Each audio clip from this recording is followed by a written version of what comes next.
Hello everybody, welcome to magnet brains. मैं हूं अनीशा, आपकी अपनी इंग्लिश एजुकेटर। एंड यस, आप सबका वेलकम है मैग्नेट ब्रेन्स में, एक ऐसा प्लेटफॉर्म जहां पर किंडरगार्टन से लेकर 12th तक आपको सभी वीडियोस फ्री ऑफ कॉस्ट मिल जाएंगी। मैग्नेट ब्रेन्स एक ऐसा प्लेटफॉर्म है जो क्वालिटी एजुकेशन आपके घर तक पहुंचा रहा है। एंड हाँ, आप लोगों ने बिल्कुल सही सुना कि फ्री ऑफ कॉस्ट यानी कि मुफ्त मुफ्त मुफ्त। आपको हमारे सभी टॉप कोर्सेज यूट्यूब पर भी मिल जाएंगे, या आप हमारी वेबसाइट पे जाइए विच इज़ magnetbrains.com।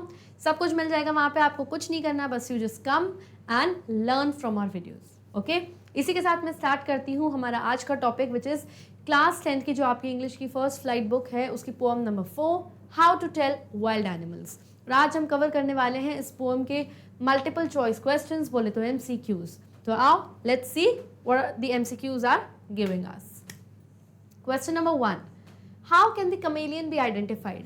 अगर आप कभी जंगल में जाते हो तो आप कमेलियन यानी कि एक गिरगिट को कैसे आइडेंटिफाई करोगे, कैसे पहचानोगे। आपके सामने 4 ऑप्शंस गिवन है, आपको एक सही ऑप्शन को चूज करना है।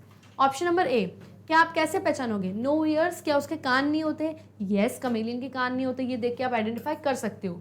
नो विंग्स, उसके कोई पर यानी पंख भी नहीं होते। यस, कमेलियन के कोई पंख नहीं होते, कोई पर नहीं, तो यस ऐसे भी आप उसको आइडेंटिफाई कर सकते हो। लुक्स लाइक अ लिजर्ड, ये एक ऐसा रेप्टाइल है कमेलियन यानी गिरगिट जो लिजर्ड यानी छिपकली जैसा दिखता है, तो यस वो बिल्कुल दिखता है। तो यस सारे ही ऑप्शन है, that means together option number D, all of this is the right option to this question. Next, why does the bear hug you. Bear यानी जंगल का जो भालू होता है वो आपको हग क्यों करता है, गले क्यों लगाता है। तो ऑप्शंस है as a gesture of friendship, क्योंकि वो आपसे फ्रेंडशिप दोस्ती करना चाहता है। बाबा वो भालू है, एक वाइल्ड एनिमल है, वो कभी आपसे दोस्ती करने के लिए नहीं आएगा, वो आपको खाने के लिए आएगा।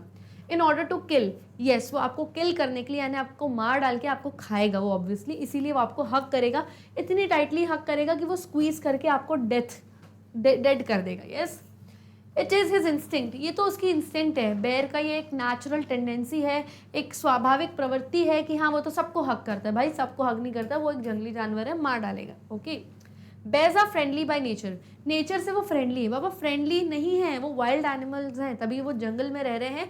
अगर वो फ्रेंडली होते तो एज अ पेट एनिमल्स आप उनको अपने घर पर रखते। तो yes, option number B, in order to kill, is the right option to this question. Next, What does the word peppered mean in the context of the poem? Poem में एक word use हुआ है peppered, इसका मतलब क्या है। तो peppered यहाँ पे यूज करा गया है स्पॉट्स के लिए यानी दाग धब्बों के लिए। पेपर यूजुअली काली मिर्च होती है, तो बताया गया है कि जो लेपर्ड होता है, जो तेंदुआ होता है, उसकी जो स्किन होती है वो पेपर्ड स्किन होती है यानी स्पॉटेड होती है। ऐसे काली मिर्ची जैसे खड़ी काली मिर्ची होती है ना, उस जैसे उसके ऊपर ऐसे स्पॉट्स लगे रहते हैं, ठपके ऐसे धब्बे लगे रहते हैं, तो स्पॉटेड स्किन के लिए यहाँ पे पेपर्ड वर्ड यूज किया है। ऑप्शन देखते हैं, क्या पेपर्ड वर्ड ब्लैक पेपर यानी काली मिर्च के लिए यूज किया है, नहीं। अनइवन, कि कोई चीज अनइवन है, कोई चीज ऊपर जा रही है नीचे जा रही है, कोई बैलेंस चीज नहीं है, ऐसा बिल्कुल भी नहीं है। स्वीट, कोई चीज बहुत स्वीट है, कुछ मीठी चीज के लिए पेपर्ड वर्ड यूज किया है, not at all. Spotted, yes, क्योंकि एक इस तरीके से स्पॉट्स रहते हैं लेपर्ड के ऊपर इस तरीके से, तो इसको बोला गया है कि पेपर्ड, कि पेपर्ड स्किन यानी स्पॉटेड स्किन है। That means option number D is the right option to this question. Next, how has the Bengal tiger described. Poem में जो बंगाल टाइगर है उसको कैसे डिस्क्राइब करा गया है।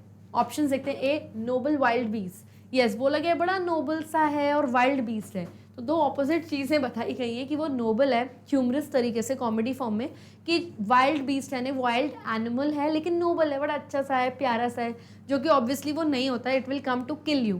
तो यस ये वर्ड्स बिल्कुल यूज़ करे गए हैं बंगाल टाइगर के लिए।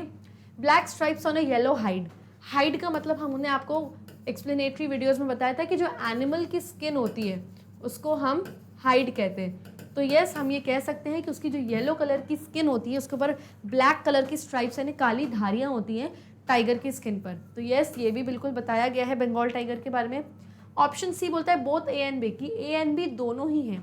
यस बोल सकते हैं हम। ऑप्शन डी है कि वो बीस्ट है, बीस्ट यानी एनिमल है, तो जो बीस्ट वर्ड है ये क्लियरली ऑप्शन ए में तो आ ही गया है, तो इसको लेने की जरूरत नहीं है, which means option number C is the right option to this question, कि ए एंड बी दोनों ही सही हैं।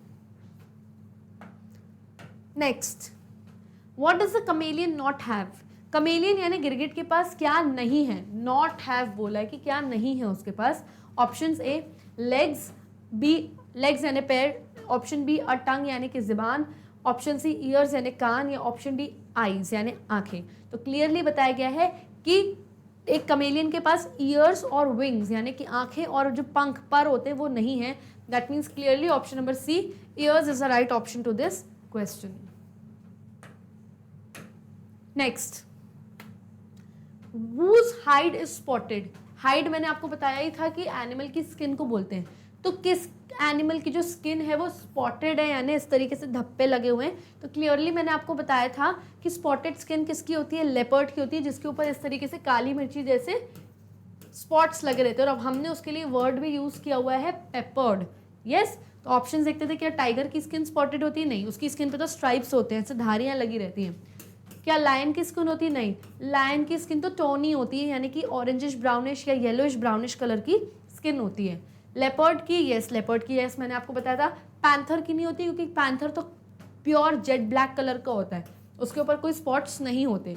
सो option C leopards is the right option to this question. Next, the word novice means the same as. Poem में एक word use हुआ है novice, उसका मतलब क्या होता है, यानी उसको आपको एक सिनोनिमिक पर्यायवाची शब्द इसमें से चूज करना है। नोविस का बेसिकली मतलब होता है जो नौसिखिया होते हैं, जो नए नए सीखे हुए कोई चीज़ होते हैं, सीखे हुए जो लोग होते हैं। ये लोग एक्सपर्ट या कोई प्रोफेशनल नहीं होते, ये अभी नौ सीखे हैं, नोविस हैं, अभी नया नया ही सीखा है। ओके, तो ऑप्शंस हैं ए बिगनर, किस कोई ऐसा इंसान जिसने अभी अभी बिगिन किया है, शुरुआत ही करी है, तो यस आप कह सकते हो कि जिसने अभी सीखना शुरू ही किया है वो नौसिखिया है, वो नोविस है, कह सकते हैं। बी एक्सपर्ट होता है क्या ये? नहीं, बिल्कुल भी नहीं। एडवांस्ड हंटर, एक ऐसा हंटर, एक ऐसा शिकारी जो बहुत एडवांस्ड है, जिसको बहुत नॉलेज है, नहीं बिल्कुल भी नहीं। नन ऑफ द अबव यानी ऊपर दिया गया ऑप्शन में से कोई भी नहीं, तो ऐसा हो नहीं सकता। क्यों? क्योंकि क्लियरली हमें आंसर मिल गया which is option number A beginner. Next, which literary device has been used in the line a noble wild beast greets you. अब ये जो लाइन है a noble wild beast greets you, ये line आपकी poem में से है। अब आपको बताना है कि इसमें से कौन सा पोएटिक डिवाइस इसमें यूज हुआ है। ऑप्शंस देखते हैं, ए ऑलिट्रेशन, बी पैराडॉक्स, सी एनाफोरा या डी सिमिली। नीचे से हम स्टार्ट करते हैं। सिमिली, सिमिली एक ऐसा पोएटिक डिवाइस होता है जिसमें दो चीज़ों को आपस में कंपेयर किया जाता है, और जब आप कंपेयर करते हो तो उसमें बीच में या तो एज वर्ड को यूज़ करते हो या तो वर्ड यूज़ करते हो लाइक। अब मुझे इस सेंटेंस में कोई भी दो चीज़ें कंपेयर होती हुई नहीं दिख रही हैं, और ना ही वर्ड दिख रहा है एज, ना ही वर्ड दिख रहा है like. That means simile poetic device use नहीं हुआ है। फिर बात करते हैं हम एनाफोरा की। एनाफोरा वो पोएटिक डिवाइस होता है जिसमें रेपिटेशन ऑफ वर्ड्स होते हैं, यानी कुछ फ्रेजेस, कुछ वर्ड्स को आप बार बार रिपीट करते हो उस बात की सीरियसनेस को बढ़ाने के लिए। तो अब noble wild beast greets you, यहाँ पे मुझे एक वर्ड भी रिपीट होते हुए नहीं दिख रहा है, दैट मीन्स एनाफोरा यूज नहीं हुआ है। अब मैं बात करती हूँ ऑलिट्रेशन की, ऑप्शन ए की। ऑलिट्रेशन में क्या होता है, जो वावल्स होते हैं जैसे कि ए, ई, आई, ओ, यू, ये क्या होते हैं, ये हमारे होते हैं वावल्स। तो वावल्स को छोड़ के जितने भी लेटर्स होते हैं जैसे बी, सी, डी, एफ, जी, यस, ये सारे कॉन्सोनेंट्स होते हैं। तो जब एक लाइन में कुछ शब्द साथ में हैं और उनके फर्स्ट लेटर्स सेम कॉन्सोनेंट से शुरू होते हैं, उसे हम ऑलिट्रेशन कहते हैं। फॉर एग्जाम्पल, अगर वर्ड यूज हुआ है बेगर इज बेगिंग ब्रेड, तो बेगर का भी, बेगर का भी, बेगिंग का भी और ब्रेड का भी, तीनों ही साथ में एक ही लाइन में आ रहे हैं और तीनों के ही फर्स्ट लेटर बी हैं जो कि एक कॉन्सोनेंट है। दैट मीन्स उस लाइन में क्या यूज हुआ है, ऑलिट्रेशन। लेकिन यहाँ पर मुझे कहीं भी ऑलिट्रेशन यूज होते हुए नहीं दिख रहा है। अब बचता है पैराडॉक्स। पैराडॉक्स का मतलब ये होता है जब किसी लाइन में दो वर्ड्स साथ में यूज होते हैं लेकिन उन दोनों के जो मीनिंग्स होते हैं वो ऑपोजिट होते हैं, वो विलोम शब्द होते हैं, तो वो पैराडॉक्स होता है। अब यहाँ पे हम देखें नोबल एंड वाइल्ड। नोबल मतलब बेचारा सा, जो बहुत ही अच्छा और जो बहुत स्वीट होता है, और उसी के साथ में दूसरा वर्ड क्या यूज हुआ है, वाइल्ड, यानी जंगली जानवर जो कि बहुत फेरोशियस होता है, जो कि बहुत डेंजरस होता है। तो नोबल बहुत अच्छा और वाइल्ड जो बहुत डेंजरस, तो दो शब्द दोनों ही ऑपोजिट मीनिंग्स, दोनों ही विलोम शब्द। दैट मीन्स यहाँ पे पैराडॉक्स पोएटिक डिवाइस यूज हुआ है। That means option number B is the right option to this question. Next, which of the following beasts has not been mentioned in the poem. अब poem में बहुत सारे beasts यानी बहुत सारे animals के बारे में मेंशन हुआ है। आपके सामने कुछ ऑप्शंस हैं, आपको उस बीस्ट को चूज करना है जिसके बारे में पोएम में मेंशन नहीं हुआ है। ऑप्शंस है A snake, B chameleon, C crocodile, या D lion. Clearly lion, Asiatic lion का यूज हुआ है तो इसको चूज नहीं करेंगे। क्रोकोडाइल के भी बारे में भी बताया था कि वो अपने प्रे, अपने शिकार को खा के आंसू दिखाता है, तभी हम एक सेइंग यूज करते हैं मगरमच्छ के आंसू, तो इसके बारे में भी डिस्क्राइब हुआ है। कमेलियन के बारे में भी हुआ है कि उसके ईयर्स नहीं होते, उसके विंग्स नहीं होते और वो अपने आप को कैमोफ्लेज कर सकता है, यानी कि अपना स्किन का कलर अपने एनवायरनमेंट, अपने हैबिटेट के अकॉर्डिंग चेंज कर सकता है। तो कमेलियन के बारे में भी हमने पढ़ा है। हमने किसके बारे में नहीं पढ़ा है? हमने स्नेक के बारे में नहीं पढ़ा है। स्नेक पहली बात तो कोई बीस्ट नहीं होता, दूसरी बात स्नेक एक रेप्टाइल है, और तीसरी बात स्नेक के बारे में पूरी पोएम में कहीं भी यूज नहीं हुआ है, कोई डिस्क्रिप्शन नहीं हुआ है, मेंशन नहीं हुआ है। That means option number A, snake is the right option to this question. Next, what will the bear do when he sees you? अगर आप जंगल में जाते हो और कोई बेयर यानी कि भालू आपको देखता है तो व्हाट विल इट डू? तो वो जैसे ही अगर आपको देखता है बेयर तो वो आपको क्या करेगा? ऑप्शंस है A gives you his food, वो आपको अपना खाना देगा। आई एम सॉरी, वो आपको अपना खाना नहीं देगा, वो आपको ही अपना खाना बना लेगा। वो कोई फ्रेंडली बिहेवियर और शेयरिंग या केयरिंग करने नहीं आया यहाँ पे।